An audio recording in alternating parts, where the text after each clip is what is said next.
תחושה מטורפת. היה פה אנרגיות, היה פה קהל, היה פה משחק לא פשוט. התחלנו את הפרויקט לפני 5 שנים, והיום השלמנו את המלאכה בעלייה לליגת העל. אין דבר כזה מרגש. אני באולם הזה גדלתי.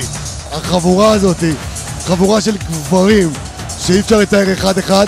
הצוות שלנו, אוהב אותם, עשו פה עבודה מטורפת, פשוט שמח, אין מילים.